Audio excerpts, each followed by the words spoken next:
Hello everyone, my name's David.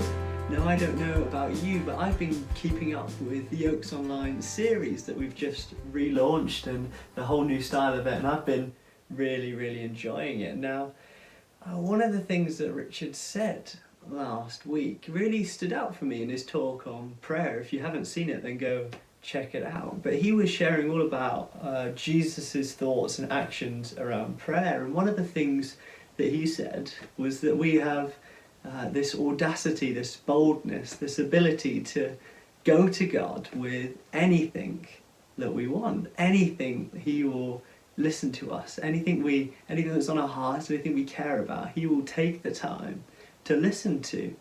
And as I was watching Richard talk on this, and I was nodding along because I agree. I know that God cares about me, and He wants to know what I care about, and wants me to pray and talk to Him and have conversations with Him. But after I'd reflected on it for a little while afterwards, I realised that actually there's a point in my life where, at this point in time, I really do believe that. I really know that God is there and wants to talk to me and wants me to talk to Him. But there was a point in my life when I didn't know that. I didn't know that God was interested in me. I didn't know that this amazing almighty God out there would be interested in me and my issues, and I wondered what brought me to a place where I could understand this and accept that God cared about me and knew me, and I reflected on it more, and the only conclusion that I could reach was that I've had a new outlook on who God is and the way He looks at me. You see, I always thought that I did too many things wrong, or I was too broken or too damaged for God to care about. I thought there was too many things wrong, or that the world was too far gone. I was too messy. I had too much shame for God to be interested in my life. But you see, I don't think that's the case. I don't think that's true. And you see, I'm not really that much better off than I was before, I'll be honest, but my whole outlook on the issue has changed because I've learned that this almighty, crazy, creative, powerful God cares about me. And not only that, but He's willing to forgive me and bridge that gap that I thought He was so far away and all the way out there, but He wants to know me like a son. He wants to be a loving, caring father. And it took me a long time of journeying the issue of forgiveness to really actually get a grasp of how God can bring that, bridge that gap that I thought was there, and deal with that shame and that insecurity that I had. So that's kind of what I want to share with you. What does Jesus have to say about forgiveness? How do we go with that boldness that Richard spoke about to God? And the first step is to understand that God cares about us and He's forgiven us. He's bridged that gap so that we can go to Him with boldness and courage and know that He cares about us. And if we want to learn about forgiveness, if we want to really understand what forgiveness is all about and know it not just in our heads but in our hearts, we need to look to the life of Jesus, really. We need to look at what He said, the people He spent time with, the things He did. You see, Jesus was all about forgiveness. Everything He did while He was on earth was about bringing us back into relationship with God, bringing us back into right relationship with Him. And He spent time with people that no one would have thought was worthy of His time. He spent time with people that weren't worth the salt in the land. They weren't anyone. No one cared about these people.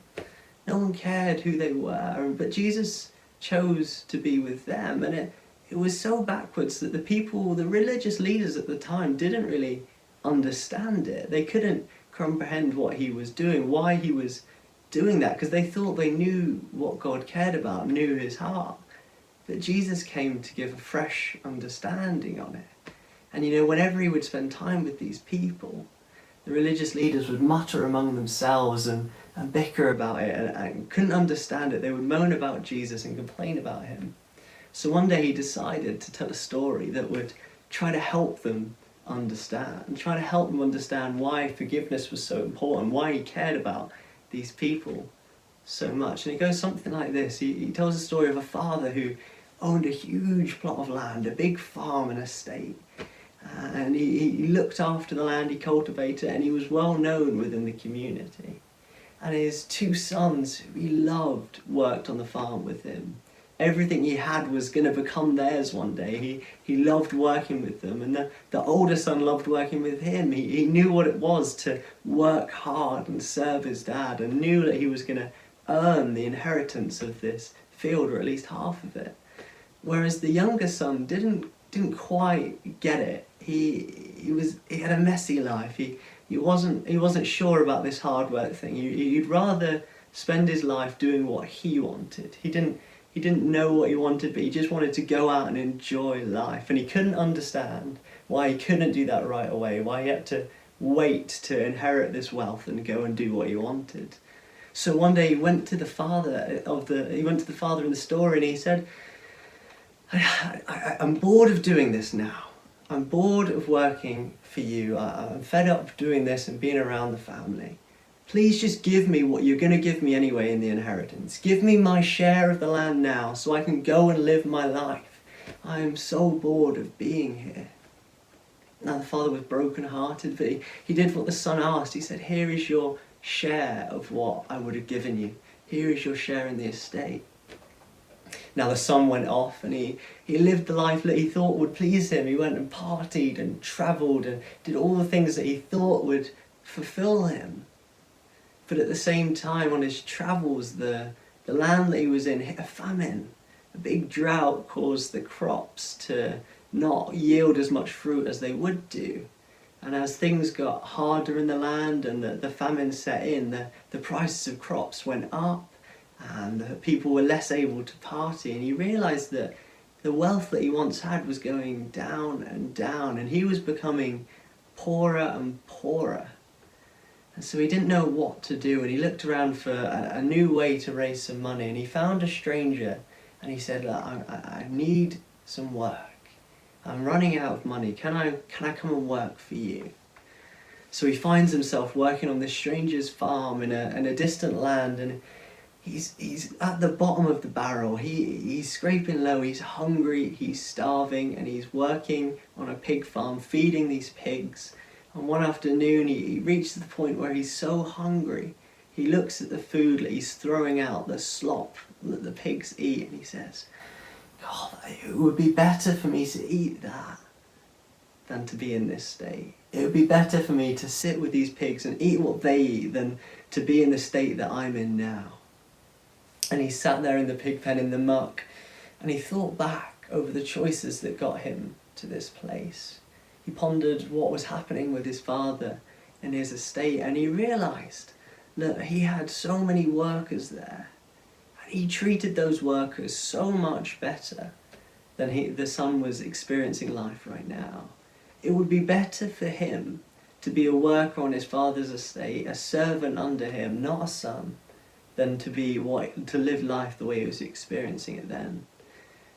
So he hatched a plan, and he rehearsed a speech, and he set off back to his father's estate. He thought of so many different ways that he would try and win his father over and just beg him to be a servant. He didn't need to be a son, but just to be a servant, that would be good enough. It would be better than the life he was living now. And as he approached the estate that his father lived in, he stopped at the top of the hill and looked over the land, and he kept walking towards it. And in the distance he saw a man. And he headed towards the estate, and the man seemed to get closer and closer, until suddenly he realised that this man was running towards him.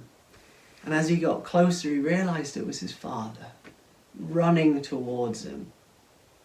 And his stomach, tied with knots, and shame filled his body, and all he could do was hang his head and drop to his knees. And as the father ran up and approached him, he looked up from his knees and said, Father, I'm not worthy to be your son. Not after the way I treated you, not after the way I've lived my life. But if you can find it in yourself to let me be a servant, let me live on the land and just work for you, please. And he thought of ways to beg and plead, and he was trying to remember the speech he'd rehearsed all the way here. But before he could get another word out of his mouth, the father swept him up from the ground and held him tight in his arms. And he pulled him away and held him by the face and looked him in the eyes and said, "Son, you're home. You're home." And he called to the workers in the field. He said, "Quick, run to the house. Get the finest robe you can find. Pull out a ring that is fit for a son. Put shoes on his feet. We're going to celebrate because my son is home. Kill the fattened calf. Get the biggest cow you can find on my land and make it ready for a banquet feast. Invite the whole town to come. All the workers can have the night off. Come and celebrate the fact that my son has come home with me." Now the older brother had been out in the field all day, and he saw the commotion and saw that they were getting ready for a banquet feast. And so he asked the workers, he said, what's going on? What is my father doing? What's so special we need to celebrate in such a way? And the worker said, "Have you not heard? Your brother has come home and your father has welcomed him back into the family." Now their older son was so angry that he'd welcomed him back, so angry that he'd worked so hard for so long, and this younger brother was being celebrated for simply coming home. And as the party went on and they celebrated, the father realised that the older son wasn't there, and so he went looking for him, and he left the party to find the older son sat outside in the cool night. And he said, "Son, what are you doing? The banquet feast is on, your brother's come home, we're celebrating together." Now the older son was furious and he looked at him and he said, "What are you doing? Do you not remember what he did to you? How on earth could you forgive him for that? I've spent so long working to the bone for you." And this is the way he gets greeted when he comes home. This is what you do for him. You've never even let me have a party with my friends and celebrate with a calf, and yet you kill the biggest calf for him. Why would you do this? And the father said, "Look, everything I have now is yours. I love you just as much as I love your brother. But he was lost. I never thought he would come back. And now he's come back. And I want to celebrate that. He was lost and now he's found." And the story ends there. We don't know what the older brother does, whether he comes in to celebrate the party or not, whether he stays out and stays frustrated and refuses to forgive the brother. But what this story does paint is a beautiful picture of the heart of God, how forgiving God is. Jesus was trying to demonstrate through this story the heart of God that is for us, the uncomprehendable backwards nature of God, that he's willing to forgive a multitude of mistakes. No matter how many times we make a mistake, we can go back to him and say, "Dad, please, can I come back?" And not only does he welcome us back, he picks us up, he looks us in the eye and he says, "Son, you're forgiven. You're loved. You're loved." His face is just filled with joy when he sees us come to him. It's such a beautiful picture, and I still can't get my head around it properly, the ability for God to forgive, the extent he went to in sending his son, and the only way we can receive this forgiveness is to spend time with him and go, "Dad, I can't believe what you did. I can't believe that you sent Jesus just for me.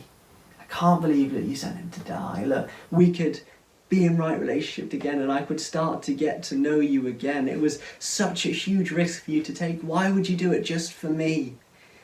And the father looks down with joy and pride in his eyes. And he says, "Son, you're so worth it. Daughter, you're so loved. You're so loved. It was so worth it. And it is that forgiveness that enables us to go to God.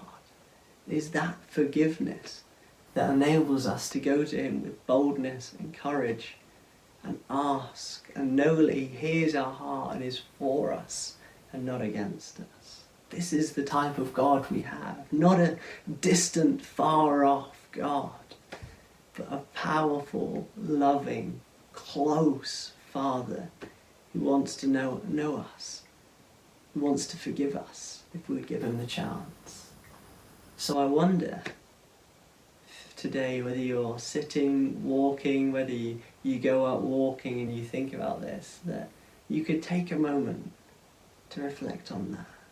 Just to think of the Father's face shining down on you with joy, looking you in the eye, saying you're loved, you're forgiven, you're free, you're so loved, you're forgiven.